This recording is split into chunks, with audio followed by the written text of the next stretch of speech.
My advice is never do tomorrow what you can do today. Procrastination is the thief of time. Collar him. Hi, I'm Ann. Welcome back to my channel. Today I'm going to be reviewing this whopper of a 1,000-page book, David Copperfield by Charles Dickens. This is probably my 7th or 8th book by Charles Dickens, and I've enjoyed every single one I've read of him before this, and this one I went into thinking it would be quite a masterpiece, considering it is considered by many that I talk to be one of, if not his best work. And if my dog starts barking just randomly like that, it is because my neighbor is playing very loud music up above. I don't know, you probably shouldn't be able to pick it up on my microphone, but you would definitely be able to hear this little guy going woof, woof. Right, baby? That's what you're doing.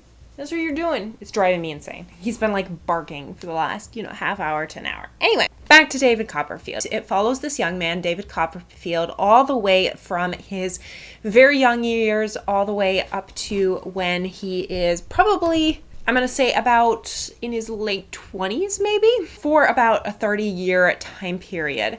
I suppose we've seen some longer time periods in other ones of Dickens' books. For example, The Christmas Carol, we kind of follow back Ebenezer Scrooge through his entire life from like his youth all the way up to his very old age. So I guess in that sense we do have longer time periods, but for the most part Charles Dickens' books are set during a shorter period of time, 5 years at the most. So this one is very much a life story, almost a fictional biography of this character, David Copperfield. So this book was published in 1850, and it is very much a product of its time. I say that a lot, but every classic is very much a product of its time. So it follows this young man who comes from a very poor background. His father dies when he is a baby, and his mother ends up remarrying to a very cruel man, and he is sent to this harsh boarding school, and then his mother ends up dying, giving birth to his half-sibling, and his half-sibling also dies, and that's the first, I would say, 150 pages. So it is brutal in the beginning, and then it kind of documents his life, the ups and downs of his life, all the people that run in and out of his life. When I first started this book, I really struggled with how it feels very meandering. Yes, it is true to real life, where, people come into your life and then they leave and you don't really see them again. And in the beginning of this book, for the first, I would say 300 pages, that is how I felt, that I didn't really care about a lot of these characters because they were just coming in and then leaving.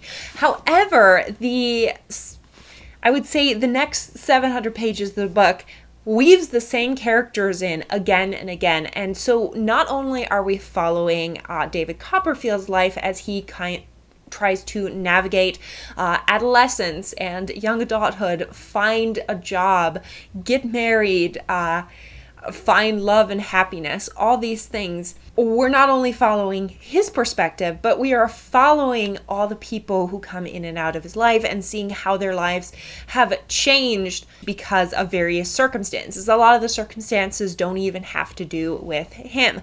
So it is very much a real life book. It paints a very vivid picture of the Victorian era. And if you are a fan of very slow-paced understandings of a world, or a cozy read, or a historical type setting, I think you would enjoy this book. I struggled with it in the beginning, but as the characters kept getting brought in and all their problems just kept getting amplified, I found myself enjoying it so much more, and I ended up giving it 5 stars. I did not think I was going to give it 5 stars at the beginning. I thought I was going to give it like 3 stars after the first 300 pages, but then the book kept getting better and better and better, and by the end I absolutely loved it. Do I think it is the best Charles Dickens book? Maybe. And I'll get to my reasoning as to why I think maybe it is his best book later on. But let's get to kind of some of the characters and analyzing them, because very much the book is all about these characters that David Copperfield runs into. So you have, for example, his aunt. his aunt desperately wanted him to be a girl when his mother was pregnant with him. And when she discovers that he is a boy, she just leaves the family and is like, yeah, well, you should have had a girl. But then later on, he ends up coming to her after his mother dies, and she takes him in. She spends her own money to educate him and to find him a position in life and really help him. And not only did I love her, but I loved the elderly gentleman who is her friend and is just completely hilarious.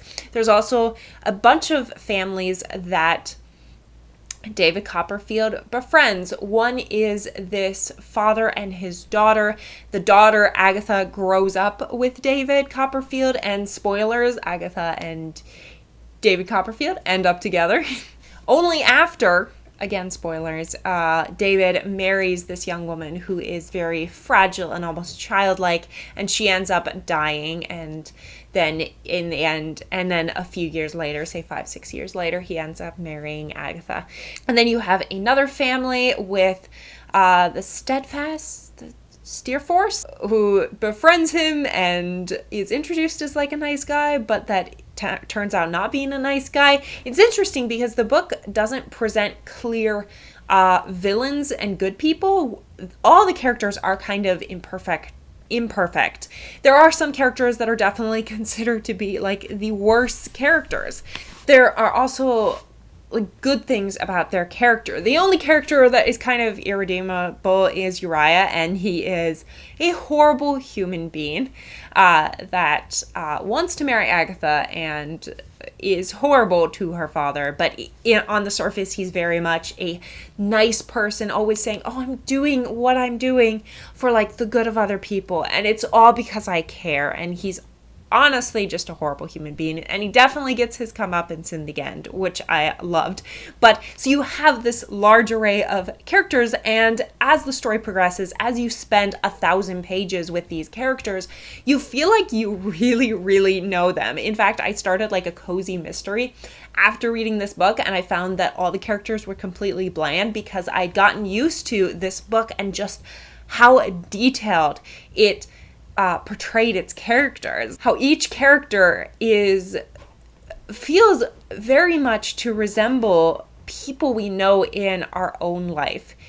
And even though this book was written in the Victorian era, and so 1850, 170 years ago this was written, and yet it feels very much like these types of people still exist nowadays, that humanity has not really changed that much. There's still selfish people who are just trying to live for themselves. There's still very childish people who never really grow up.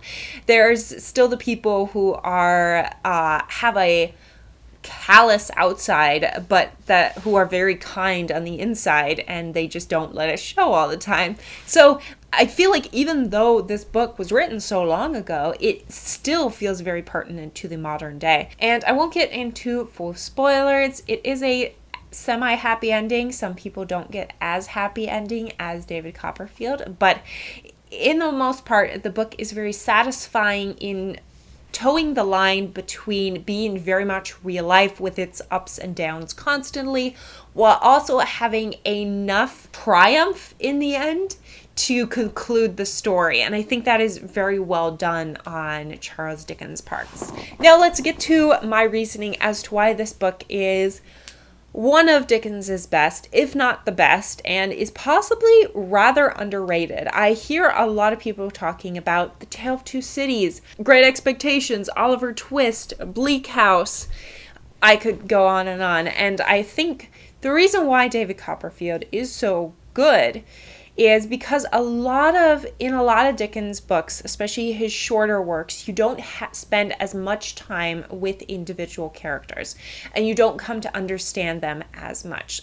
One exception might be Little Dorrit, which is my personal favorite Charles Dickens book because it is 1,000 pages. In, for example, The Christmas Carol, you don't really get to understand any of the characters very deeply outside of Ebenezer Scrooge because it is he you spend so much time with. not necessarily like Bob Cratchit or other of the characters. You can understand them on a surface level, but you don't understand them deeper. The same thing with The Tale of Two Cities. Exceptional book, but in that one, you really only understand, maybe I would say, the two main male characters that are very similar looking. Those are the two that you really get to understand throughout the book.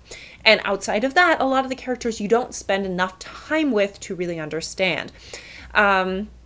Even with Bleak House, which is the same length as David Copperfield, I did not feel like I truly understood the characters in the same way I did with David Copperfield. And I think that's why, in my opinion, so far out of the books I've read by Charles Dickens, David Copperfield is the best, because it has the deepest understanding of characters and people, and you really spend time with a vast array of people. It has so many good quotes, as I quoted at the beginning of the video, and also with this quote up here, which is from the book.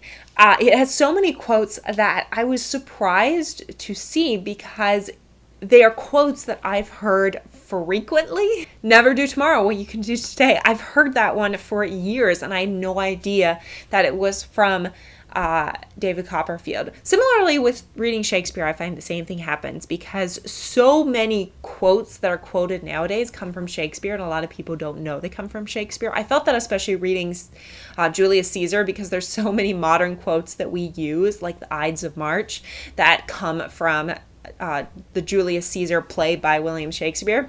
So this book surprisingly has had more of an impact on like modern culture than I would have thought. Suffice it to say, I was very much impressed with this book, and I will continue to read Charles Dickens. But I'm curious if you've read this book. Do you like it? Did you struggle to get into it in the beginning? Let me know your thoughts down in the comments. Thank you so much for watching. If you like this video, like, subscribe. I post every Tuesday, Thursday, and Saturday at 6 p.m. Eastern Time, and I will see you all in the next video. Bye!